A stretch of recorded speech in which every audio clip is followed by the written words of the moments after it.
और अब चलते हैं स्थानीय समाचार पत्रों की सुर्खियों के लिए। न्यूज डेस्क बिल्कुल तैयार है। क्या है आज के लोकल न्यूज़पेपर्स में, जानने के लिए न्यूज डेस्क। और अब चलते हैं न्यूज डेस्क पर।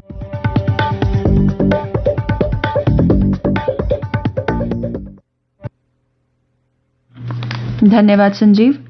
अब समाचार पत्रों की सुर्खियों के साथ मैं मीरा शर्मा। सभी समाचार पत्रों में सचित्र छपा आज का बड़ा समाचार, मॉक ड्रिल से परखी कोरोना से जंग की तैयारी, 80% अस्पताल फिटनेस टेस्ट में पास। चीन समेत दुनिया के कुछ देशों में कोरोना मामलों के विस्फोट के बीच मंगलवार को भारत के लिए बड़ी राहत देने वाली खबर सामने आई। कोरोना के खिलाफ स्वास्थ्य संबंधी तैयारियों को परखने के लिए देश भर में किए गए मॉक ड्रिल में 80% अस्पताल फिट पाए गए हैं। जिन 20% अस्पतालों में कुछ कमियां पाई गई हैं, उनमें से ज्यादातर तकनीकी हैं, जिन्हें दूर करने के लिए 1 सप्ताह का समय दिया गया है। नाक से दिया जाने वाला टीका 800 रुपए में। नाक से दिया जाने वाला दुनिया का पहला कोरोना रोधी टीका सरकारी अस्पतालों में 325 और निजी अस्पतालों में 800 रुपए प्रति खुराक की दर से मिलेगा। भारत बायोटेक का इनकोवैट टीका जनवरी के आखिरी हफ्ते से सभी अस्पतालों और टीका केंद्रों पर उपलब्ध होगा। केंद्र सरकार से मंजूरी मिलने के बाद कंपनी ने सोमवार को कीमत की घोषणा की। केंद्रीय स्वास्थ्य मंत्रालय ने बताया कि 18 वर्ष से अधिक उम्र के जिन लोगों ने कोविशील्ड या कोवैक्सीन की दोनों खुराक ले ली है, वे एहतियाती खुराक के रूप में इसे लगवा सकते हैं। शिमला डलहौजी से भी ठंडा, जम्मू शहर में सर्दी से एक बुजुर्ग की मौत। कड़ाके की ठंड ने मंदिरों के शहर जम्मू को कंपा दिया है।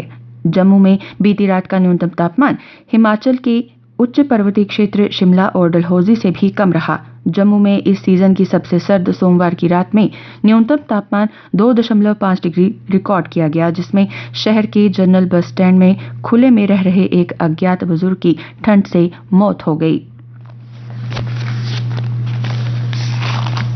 तबादले पर रोक के नियम को कर्मियों ने कैट में दी चुनौती। जम्मू कश्मीर में विरोध कर रहे कश्मीरी पंडित कर्मचारियों ने जम्मू कश्मीर प्रशासन के आदेश के खिलाफ केंद्रीय प्रशासनिक न्यायाधिकरण का दरवाजा खटखटाया है। कश्मीरी पंडित कर्मियों ने प्रधानमंत्री के विशेष पैकेज के तहत नौकरी पाने वालों के स्थानांतरण न करने के प्रावधान को चुनौती दी है। कैट की श्रीनगर पीठ तक मामला ले जाने का कदम जम्मू और कश्मीर के उपराज्यपाल मनोज सिन्हा के उस समय बयान के बाद लिया गया है, जिसमें कहा गया था कि हड़ताली कर्मचारियों को वेतन नहीं दिया जाएगा। देश में 90% कामगारों को पेंशन के दायरे में लाने की तैयारी है। 8.45 लाख करोड़ रुपए से ज्यादा की संपत्तियों का प्रबंधन करने वाले पेंशन निधि विनियामक और विकास प्राधिकरण ने सरकार से दिहाड़ी मजदूरों को राष्ट्रीय पेंशन योजना में नामांकित करने की सिफारिश की है। ओलंपिक मेजबानी की दावेदारी पेश करेगा भारत। भारत अब 2036 ओलंपिक की मेजबानी को तैयार है। भारत सरकार अंतर्राष्ट्रीय ओलंपिक परिषद के समक्ष इसकी बोली लगाने के लिए भारतीय ओलंपिक संघ का हर तरह से समर्थन करेगी। केंद्रीय खेल मंत्री अनुराग ठाकुर ने मंगलवार को दैनिक जागरण से बातचीत में पहली बार आधिकारिक रूप से ओलंपिक की मेजबानी करने को लेकर कहा कि भारत जरूर इसके लिए बोली लगाएगा। पंजाब में बड़ी साजिश नाकाम, लोलेड आरपीजी के साथ 3 आतंकी गिरफ्तार। पंजाब में बड़ी आतंकी साजिश को नाकाम करते हुए पुलिस ने तरनतारन में गांव से एक भरा हुआ रॉकेट प्रोपेल्ड ग्रेनेड बरामद करने के साथ 3 आतंकियों को गिरफ्तार किया है। इसे पाकिस्तान से लाया गया था। 31 दिसंबर तक बकाया बिजली बिल जमा नहीं किया तो अंधेरे में ही कटेगा नया साल। बकाया बिजली बिल न देने वाले उपभोक्ताओं को जम्मू बिजली वितरण निगम ने अंतिम चेतावनी दी है। 31 दिसंबर तक बकाया बिल जमा करना ही होगा। अगर जमा नहीं किया गया तो नववर्ष में उन्हें बिजली नहीं मिलेगी। बिजली निगम ने दी अंतिम चेतावनी, बकायेदारों की सूची तैयार, टास्क फोर्स घर जाकर बिना बताए काट देंगे बिजली कनेक्शन। कोरोना से बेहाल हुए चीन के लिए संकट मोचन बनी भारत की दवाएं। वैसे तो चीन में भारत में बनी जेनेरिक दवाओं को बेचने और इस्तेमाल पर प्रतिबंध है, लेकिन कोविड संक्रमण के बेकाबू हालात के सामने चीनी सरकार घुटनों पर नजर आ रही है। प्रतिबंध के बावजूद इन दवाओं की कालाबाजारी हो रही है और सरकार ने इसके लिए मौन सहमति दे रखी है। और अब अन्य समाचारों के साथ मेरी सहयोगी रजनी शर्मा।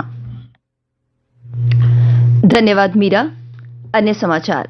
एनपीएस 1 जनवरी से पेंशन की आंशिक निकासी कर सकेंगे उपभोक्ता। नया नियम केंद्र, राज्य और स्वायत्त निकायों के कर्मचारियों पर लागू।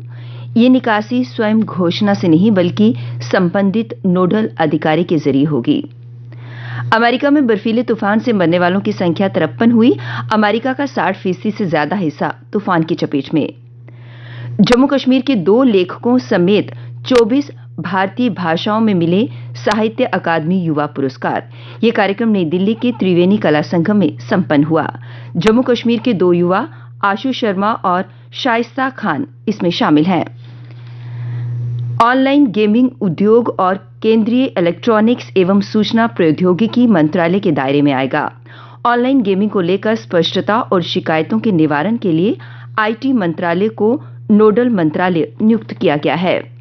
और अब खेल समाचार। श्रीलंका के खिलाफ टी20 सीरीज के लिए टीम घोषित। हार्दिक पांड्या को 3 से 7 जनवरी तक होने वाली सीरीज में भारतीय टीम का कप्तान बनाया गया। सूर्य कुमार यादव उप कप्तान होंगे। वनडे प्रारूप में चोट से उबरकर लौट रहे नियमित कप्तान रोहित शर्मा ही कमान संभालेंगे। हंगरी में 7 से 8 जनवरी तक खेलेंगे जम्मू कश्मीर के 5 फेंसरों में लड़कों के वर्ग में मयंक शर्मा, लक्ष्य शर्मा और सूर्यांश शर्मा, जबकि लड़कियों के वर्ग में श्रेया गुप्ता और कृतार्थी कोतवाल शामिल हैं।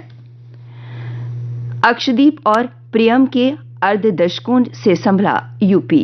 रणजी ट्रॉफी में नाथ ने बनाए 57, गर्ग 52 रन पर आउट। राष्ट्रमंडल खेलों में 2 बार की चैंपियनशिप साइना नेहवाल को 14 से 19 फरवरी के बीच दुबई में होने वाले एशियाई मिश्रित टीम चैंपियनशिप के लिए चयन ट्रायल्स में किया गया शामिल। और अब मौसम। आज मौसम आमतौर पर शुष्क रहने की संभावना। कल दिन का अधिकतम तापमान 16.2 डिग्री सेल्सियस और न्यूनतम तापमान 2.5 डिग्री सेल्सियस रिकॉर्ड किया गया। आज सूर्यास्त 5:34 पर होगा। कल यानी गुरुवार को सूर्योदय 7:33 पर होगा।